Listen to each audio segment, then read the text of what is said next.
ஏசாயா 62:1 சீயோன் நிமித்தமும் எருசலேம் நிமித்தமும் நான் மௌனமாய் இராமலும் அதன் நீதி பிரகாசத்தை போலவும் அதன் ரட்சிப்பு எரிகிற தீவெட்டியை போலவும் வெளிப்படும் மட்டும். நீ உக்காந்துரு, நான் வேலை செய்கிறேன்றாரு. அதான் எங்கே வேலை செய்கிறேன்?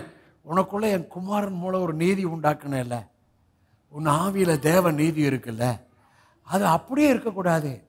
அது ஒரு பிரைட்னஸாக மாற, அது மக்களுக்கு ஆசீர்வாதமாக மாற, நீ என்னெல்லாம் விசுவாசித்தாயோ, என்னெல்லாம் கற்பம் தரித்தாயோ, அது அந்த தேவ நீதிக்குள் இருந்து உனக்கு பொருளாய் மாற, உனக்கு அற்புதமாக அடையாளமாக சாட்சியாக மாற நான் ஒர்க் பண்ணுறேன்.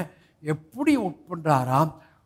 உன்னுடைய நீதி பிரகாசத்தை போல உனக்கு அவர் கொடுத்த ரட்சிப்பு எரிகிற தீவெட்டியை போல வெளிப்படுதல் என்றால் காணப்படுதல். நான் என்ன செய்ய மாட்டேன்.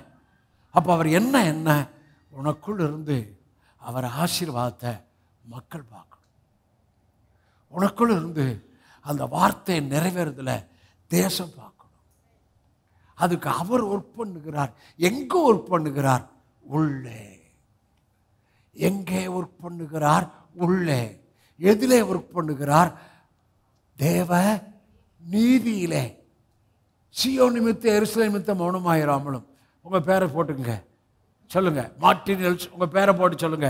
மார்ட்டின் எல்சடாய் நிமித்தம் மௌனமாயிராமலும், மார்ட்டின் எல்சடாய் நீதி வெளிச்சத்தை போலவும், மார்ட்டின் எல்சடாய் ரட்சிப்பு எரிகிற தீவெட்டியை போலவும். அவளை நீ ரெஸ்ட் எடு, நான் எல்லாம் செய்கிறேன். அங்கே தான் இடிக்குது. ஐயா, நாங்கள் சோம்பேறி கிடையாது, எங்கள் ஆவி எப்போதும் சுறுசுறுப்பாகவே இருக்கும். இந்த சத்தியத்தை புரிஞ்சவனுக்கு இந்த அசதி ஆவியும் வராது. நல்லா கவனிங்க, அசதி ஆவி வராது, சோம்பல் ஆவி வராது, கடனுத்திரையின் ஆவி வராது. இந்த சத்தியம் அவனை எப்போதுமே ஃபங்க்ஷன் பண்ண வச்சுக்கிட்டே இருக்கும். எத்தனையோ புரிஞ்சுட்டுங்க.